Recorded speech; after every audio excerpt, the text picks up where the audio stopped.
Hi, my name is Ryan Clark, and I'm doing my persuasive speech on why I believe we should raise the age of enlistment in our military from 18 years old to 21 years old. So each year we have about 30,000 people join the military. They get sent to basic military training, and then they go to technical school to learn their job, and in the end the best and brightest move into the operational side of the workforce. And it's something that I went through whenever I turned 18, but I realized that basic military training doesn't really provide you with all the tools necessary to be a productive member of the military culture, to be an independent adult, because you're too young. You simply haven't had that time to grow and experience different things. And whenever you join the military at 18, you put on that uniform and you're expected to be on the same level as your peers. Unfortunately, your peers are, your colleagues, co-workers, they're 5 or 10 years older than you. They've already reached that level of adulthood.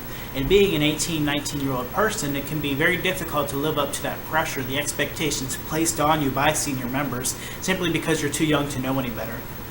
I think that we can completely circumvent this problem by simply raising the age from 18 to 21 years old. On top of that, we would save millions of dollars in healthcare costs and manning and resources, the amount that it takes to help young people who have a hard time, not just adjusting to life in the military, but just, growing up in general. So your brain doesn't stop developing until you're 21 years old. It's the reason our drinking age is 21. Well, about 45% of today's military is made up of members under the age of 25. So that's hundreds of thousands of young people who are still growing, who literally don't have the cognitive ability to fully understand the adult role that they're expected to fulfill. Most of these individuals, just like myself, who join right out of high school, don't have the real-world skills, the experiences needed to apply the things that you've learned to real-life situations, simply because they're too young and they've never dealt with those situations before. And it can lead to adjustment disorders. Like an adjustment disorder is an inability to deal with life stressors just too much too soon.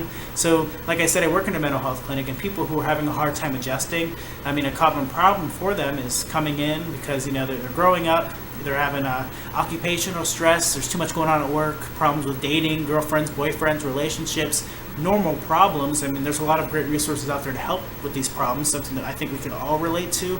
But I kind of thought to myself, well, what if we didn't have these problems? What if we didn't have 18, 19, 20-year-olds who kind of need assistance developing those coping skills?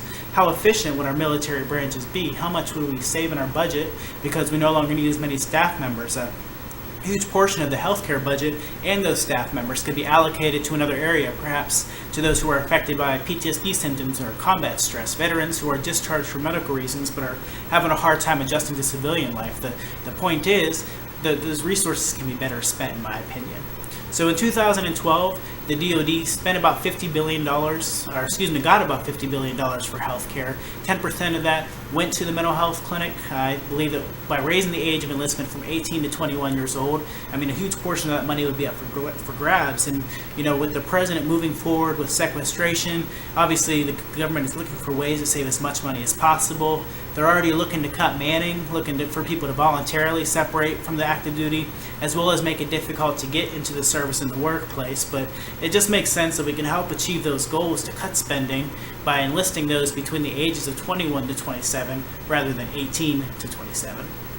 Another part of mental health is alcohol and drug abuse prevention. So obviously we have people who are under the age of 21 and they decide to drink, and it's illegal. And first off, if we didn't have underage people in the military, we wouldn't have to focus all of this money, staffing, time, energy on ensuring that they don't drink in the first place. And if they do drink, because it's illegal, so you have to have legal aid and get them appointments at the mental health clinic, educational tools, whatever it is that we have to do to ensure they don't get in trouble for underage drinking again. And at the end of the day, it can cost $1,000 per client just to get them treatment for underage drinking. On top of that, not just in the military but in the country, but those between the ages of 18 and 29 are at the highest risk for being caught drinking and driving, for getting into accidents while under the influence of alcohol or some other substance. So once again, we can lower our population's risk in the military by ensuring we only enlist those who are older, those who are legally able to drink, and therefore probably a little bit wiser whenever it comes to making decisions about alcohol consumption.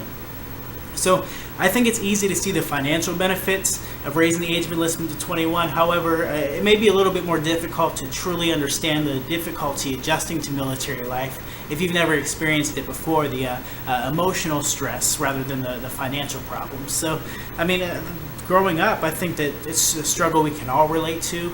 And I think that's why college is so important, just a transitional period where you go from being a teenager living at home to an adult who can survive independently.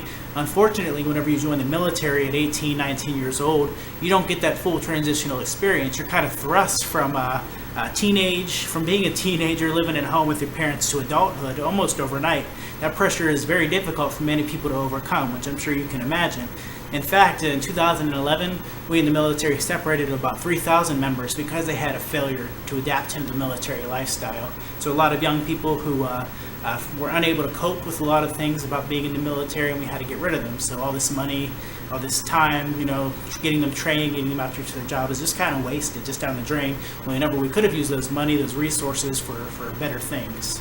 So we not only stand to cut millions of dollars worth of spending, the amount it takes to help members of the military, young people adjust to life growing up, but we would also completely circumvent those problems by simply raising the age of enlistment from 18 to 21 years old.